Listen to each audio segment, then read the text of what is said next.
So what would you say to kids that nowadays that wants to be in that lifestyle? Not to be in that lifestyle. Listen to your parents. Stay in school. If you do drugs, you do drugs. But at the same time, don't do drugs. But you're gonna do it regardless. But at the same time, just listen. And don't sell either. Did you ever end up in prison, in jail? Nah. So I was like juvenile and county. That was it. But so you don't have no records now? no records. Has it been tough out here with people trying to? Have anybody try to help you out before? Yeah, people come around, you know. I mean, have everybody try to put you in a hotel or try to get you a job or anything? Jobs, you know, but at the same time, it was hard to get one. You know, certain regions. People got their own life going on, so like it's kind of difficult. They actually like go out there and like actually get a job.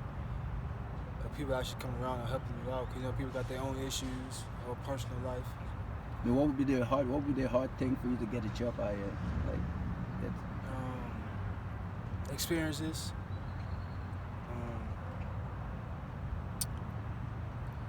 It's like identification reasonings. All right, like I don't have my identification, so that's tough. Reason. Okay. That's another reason. But I can always go and get it. But at the same time, there's a lot of missings. You know, can't really get to. You don't have your birth certificate or anything? No, I don't have none of that. Do you have any family members around here? Not really. Where your family's at? You have any families around in another state? They're like different towns, different states. Have you ever tried to call them to link up? I've lost contact. That's because, at the same time that what I needed to do, I had different things that I needed to also do.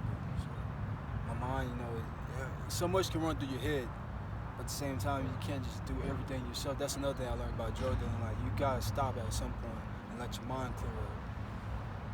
Okay.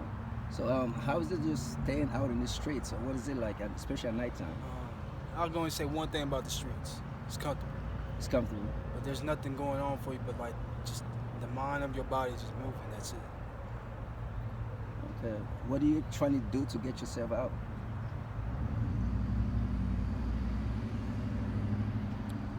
On the real, I have no mind to it, but there's a possibility of me doing it. I guess you could say lazy, but at the same time, there's a way. I have a way.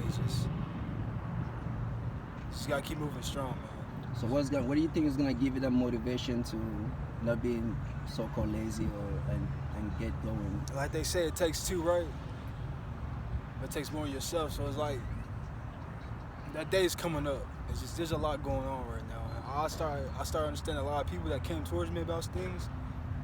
It's just everybody's busy right now. Just wait. But it's coming. How old are you? 26. You have any kids? Yes, sir. Alright, so do you ever look over your shoulder with the other people, the other homeless people? Any issues, any troubles?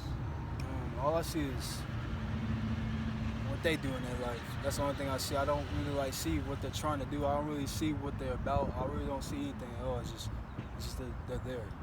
They don't bother you? Nah. You guys get along, or? We just talk every once in a while, but it's an everyday thing. Have you ever been to any of the shelters to try to get some help? That's another thing about possibilities.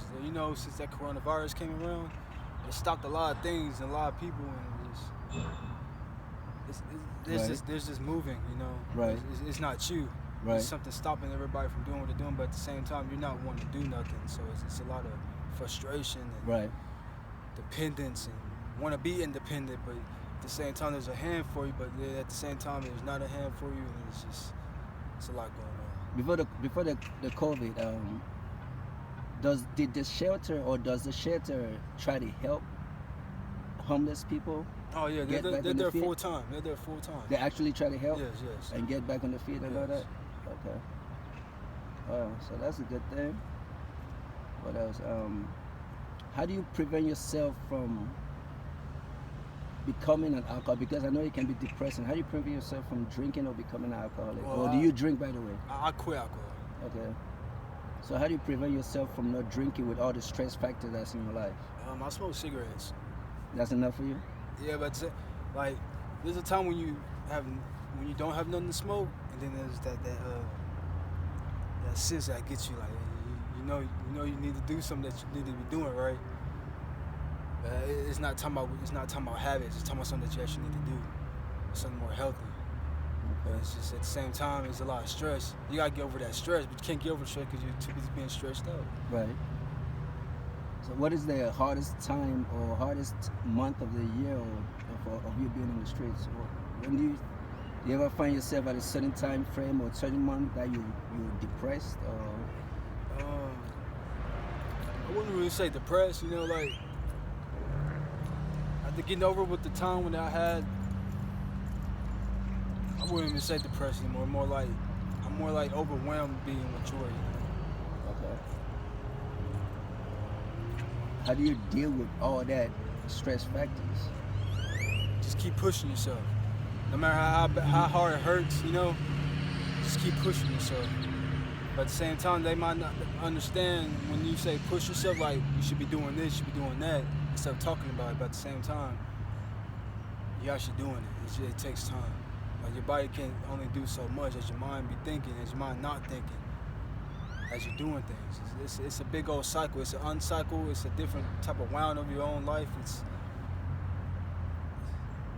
Okay. All right, Xavier, I just want to thank you for the interview. Hopefully, next time I see you, hopefully things will be getting better. Oh, yes, sir. All right. Appreciate it.